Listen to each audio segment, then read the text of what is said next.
right, today we are diving into a book that is, well, maybe more relevant now than ever, George Orwell's 1984.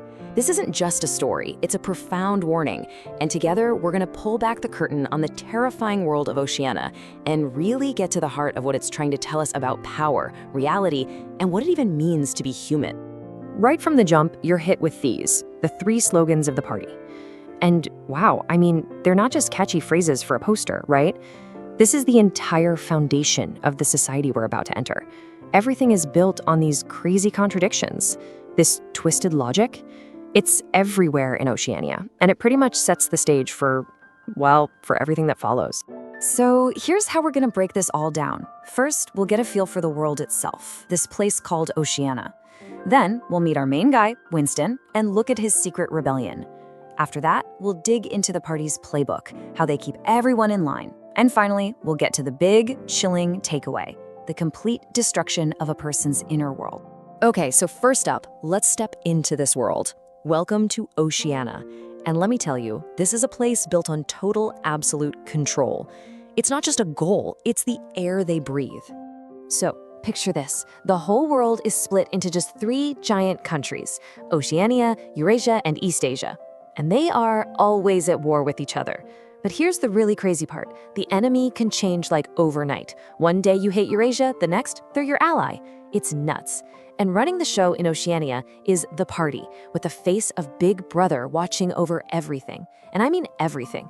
There are these telescreens in your home that blast propaganda at you, but they're also watching you 24/7. So your thoughts, yeah, those aren't private either. If you think the wrong thing, that's a capital crime called a thought crime. But maybe the scariest part of all, history isn't real. It's not set in stone. It changes every single day to whatever the party needs it to be that day. So into this nightmare steps our protagonist, Winston Smith. Now, Winston's not some big shot hero. He's just a regular guy, a low-level party member. But his job gives him a front row seat to all the lies. And it kicks off this quiet, desperate rebellion inside him. A fight for his own soul, really. Winston's job is at the Ministry of Truth, which you gotta love the irony, right? And what he does all day is basically erase reality. It's a simple 4-step process. First, he gets a new directive from the higher-ups. Second, he has to go find the old newspaper article or document, the original truth. Third, he rewrites it, changes the facts to match whatever the party says is true now. And finally, and this is key, he destroys the original. Poof, gone, like it never existed. He's not just reporting history, he's literally manufacturing it. And this is where the real battle begins for Winston, right inside his own head. You've got 2 competing realities. On one side, there's what actually happened, objective truth that exists only in his memory. And on the other, you've got the party's reality, which is the only thing that's officially real. So for Winston, just trusting his own memory becomes this huge, dangerous act of rebellion. It makes you wonder, right? If all the proof is gone and the records keep changing, what's even real anymore? So how does his rebellion start? It's not with some big public protest, no way. It starts small, in secret. He buys an illegal diary. That's it, just a little book to write down his real thoughts.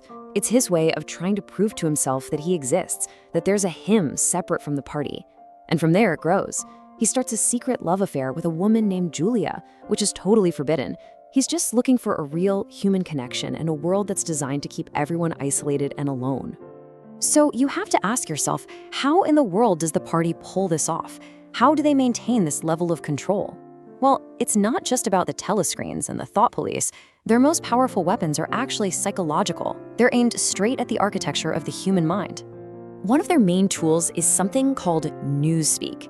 It's the official language of the party, and its whole purpose is to make the dictionary smaller every single year. Think about that.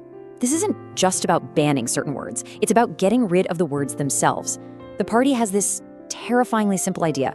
If you eliminate the word for an idea, let's say freedom, then eventually people won't even be able to have the concept of freedom in their heads. How can you think a thought if you literally don't have the words for it? And if newspeak is a key tool, then doublethink, well, doublethink is the absolute masterstroke. It is some next level mental gymnastics. It's the ability to hold 2 totally opposite beliefs in your mind at the exact same time and accept both of them. It means you know, deep down, that the party is lying to you, but you also believe the lie with every fiber of your being. It's how you can accept that war is peace. It's how you can know that last week you were at war with Eastchasia, but today you believe with all your heart that you've always been at war with Eurasia. It's the point where loyalty just completely erases logic. And all of this leads us to the real heart of the novel, its biggest lesson. See, this story is more than just a warning about a scary government. It's really about that government's ultimate, terrifying goal, the total annihilation of the individual. Really, you can think of 1984 as a kind of instruction manual for a mental takeover. It shows you, step by step, how it's done. You control history, you control language, you force people to believe impossible things, and piece by piece, you dismantle their ability to think for themselves, to trust their own memories, to even trust what their eyes are seeing. Eventually, the very idea of having a private, independent self just evaporates. And it all boils down to this one terrifying equation. The ultimate goal of the party isn't just to make you say that 2 + 2 = 5. No, the goal is to make you believe it, to see it as a fundamental truth.